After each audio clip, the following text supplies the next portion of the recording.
નમસ્કાર મિત્રો, હું ડૉક્ટર નિર્મલ સોલંકી, શ્રીરામ સર્જિકલ હોસ્પિટલ ધાંગધ્રાથી. આજે આપણે કુટુંબ નિયોજન ઓપરેશન વિશેની સામાન્ય માહિતી મેળવીએ.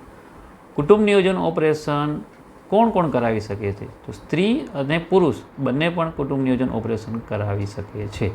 આજે આપણે સ્ત્રીઓ માટે થતા કુટુંબ નિયોજન ઓપરેશનની સામાન્ય માહિતી મેળવીએ. આ ઓપરેશન કોણ, ક્યારે અને કેવી રીતે કરાવી શકાય છે? તો એના ગવર્મેન્ટ દ્વારા આપેલા ક્રાઇટેરિયા મુજબ જે સ્ત્રીને એક અથવા એકથી વધારે બાળક હોય એવી કોઈ પણ સ્ત્રી આ ઓપરેશન કરાવી શકે છે. આ ઓપરેશન ચાલુ માસિકે એટલે કે માસિકના 1 થી 7 દિવસની અંદર કરાવવું વધારે હિતાવહ રહે છે. એના માટે દર્દીની ઉંમર કેટલી હોવી જોઈએ? તો કોઈ પણ સ્ત્રી 25 વર્ષથી માંડીને 45 કે 50 વર્ષ સુધી જેને માસિક ધર્મ ચાલુ હોય એવી કોઈ પણ સ્ત્રી આ ઓપરેશન કરાવી શકે છે. ઓપરેશન કરવાનો સમયગાળો તો ચાલુ માસિક એટલે માસિકના પહેલા દિવસથી 8મા દિવસ વચ્ચે ચાલુ માસિક હોય ત્યારે આ ઓપરેશન કરવું વધારે હિતાવહ રહે છે.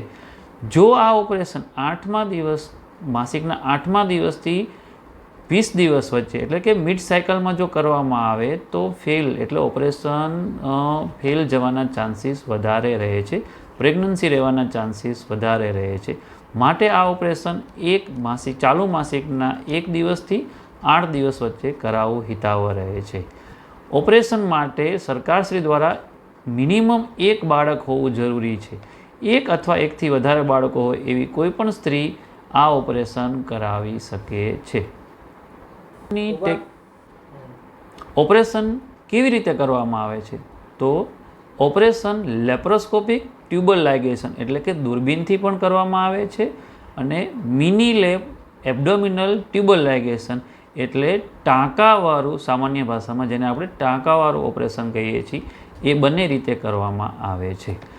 લેપ્રોસ્કોપી જે ઓપરેશન છે એમાં દૂટીના નીચેના ભાગમાં માઇનર 1 સેન્ટીમીટરનો ચેકો મૂકવામાં આવે છે, જેના એ ચેકામાંથી લેપ્રોસ્કોપ એટલે ટેલિસ્કોપ ઇન્ટર કરવામાં આવે છે એબ્ડોમનમાં, અને ત્યાં ગર્ભાશયની કોથળીમાંથી નીકળતી બંને બાજુની ફેલોપિયન ટ્યુબમાં ફેલોપ રિંગ, સફેદ કલરની એક રિંગ જે હોય છે એ ટ્યુબની ઉપર પહેરાવી દેવામાં આવે છે.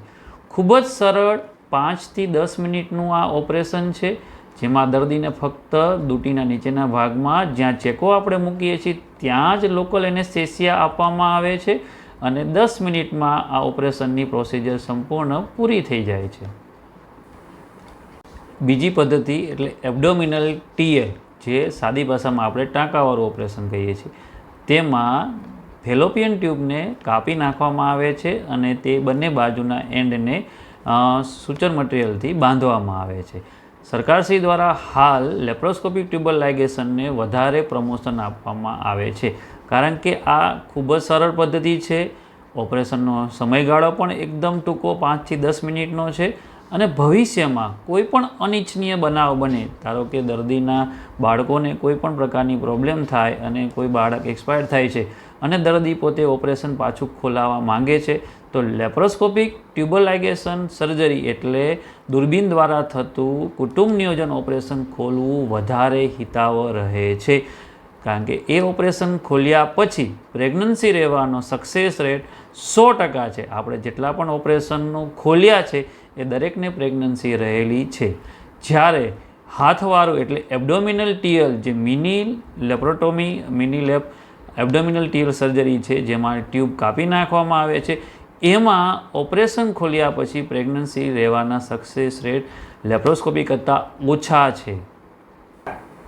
આ ઓપરેશન ક્યાં કરાવી શકાય છે?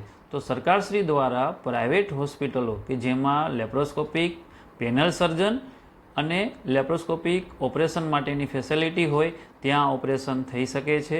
આપણી હોસ્પિટલમાં છેલ્લા 10 વર્ષથી આપણે આ ઓપરેશન કરીએ છીએ.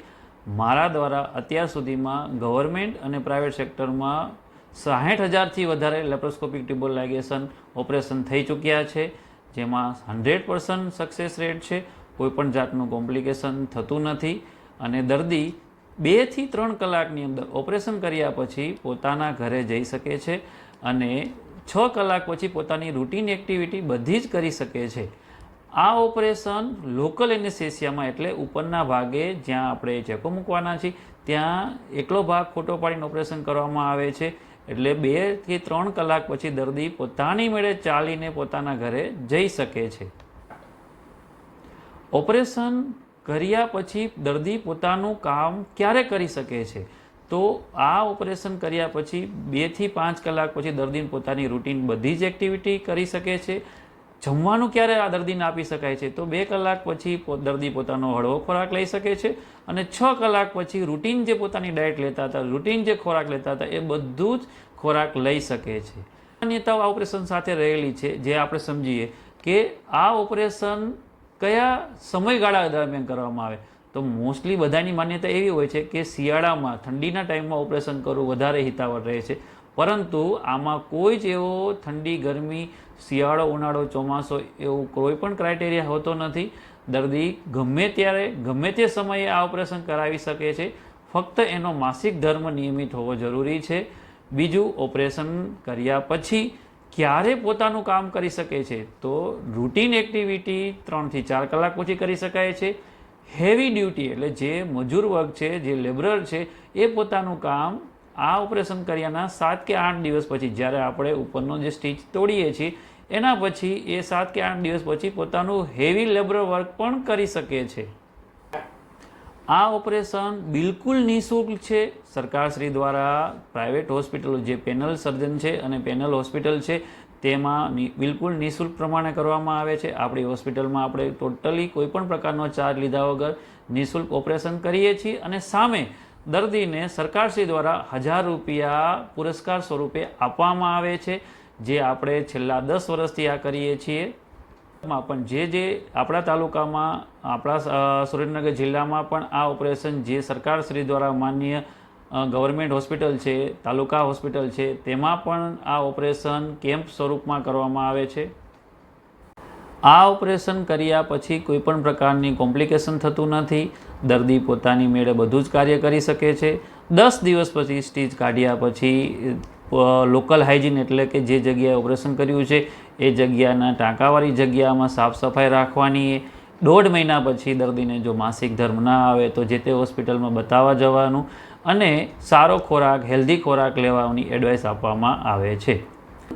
માંથી ઓપરેશન દરમિયાન કે ઓપરેશન પછી કોઈપણ પ્રકારનું કોમ્પ્લિકેશન થતું નથી.